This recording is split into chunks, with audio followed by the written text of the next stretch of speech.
and CEO of Paulie Malabai Consulting. I went from the corporate world to becoming the CEO of my own online business.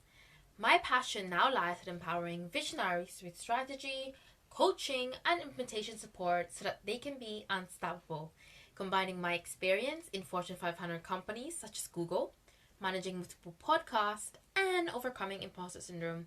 My business is all about coaching female entrepreneurs to help execute and scale their business so they can own their time, wealth, and joy in life. Now, I know you're eager to hear what advice I can give to you. So, I'm not going to talk for long. Let's jump straight into the technical and also important things. Whatever you start with, whatever you do, always make sure that you sort out your finances right from the beginning. I know, I'm a hypocrite. When I first started, I literally buried my head in the sand when it comes to bookkeeping, and I really, really paid for it. So please make sure that you're keeping track of your expenses and your income when you start your small business. This will help you in the long run, I promise.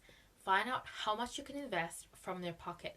How much are you spending, including all that trips to coffee shops like Starbucks? How much money are you actually bringing in, and how much you have to make to sustain your small business? It's easy to spend money on things you think you need, but if you're not making enough to support that, you have to drop some of these necessary things. And that's why you really need to track the ins and the outs of your books. When finances are sorted out, think about your biggest asset, which is, do you know? Time. Don't be afraid to outsource tasks you hate doing and that takes up so much of your time. Time is money. Please remember that. If you really hate writing copy, find someone who loves writing. It may take you hours, but for the right person, it comes easily in minutes. If you cut yourself just replying to customer messages all the time, find a person who can take over customer support so you can focus on running your business in other areas. Just be efficient in all the things that you work on. And this is why I always tell my clients the whole point of our agency is so that they can focus on their CEO role and really own it, own the strategy, and really drive the needle forward in their business. That being said, be efficient with your resources in general. Automate the things you can and make systems for other things. Setting it all up may take a lot of time in the beginning, but running your operation smoothly is going to save your sanity. If you have no idea where to start or how to make these systems work, don't be shy to reach out to an online business manager or a business coach or me, because I am all about operations. They can help you get clarity on what you should focus on. I have had so many clients that run their business in utter chaos before meeting me. I can assure you all of them are now happy and a lot calmer and sane after we've worked together. If you ever want to connect with me, especially, be sure to check out the link in the description.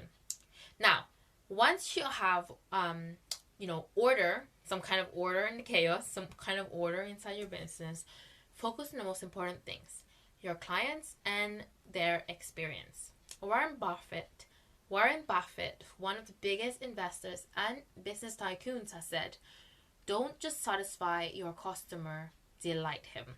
I can definitely agree with that. I had a background in user experience in corporate, and trust me, customers are the people who sustain all that you work for.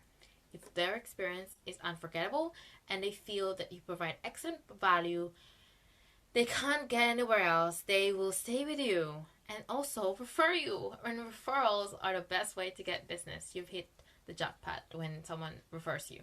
But while trying to please all your customers and clients, don't lose your unique personality and essence. Okay, and this is back to our good friend, boundaries. It's easy to try and please everyone and move your direction over where you think people want to see you.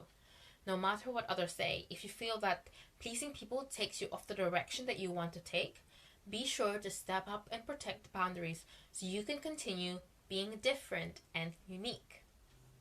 Okay, so also another good thing to keep in mind is to think one step ahead. I am such a strategy girl that I'm always thinking about what's ahead. While it's easy to concentrate on the things that are happening around you all the time, be sure to zoom out. Okay? Think macro picture. As the CEO of your own business, you really need to have that macro strategic hat on most of the time. You have to see the bigger picture and think of where you're heading.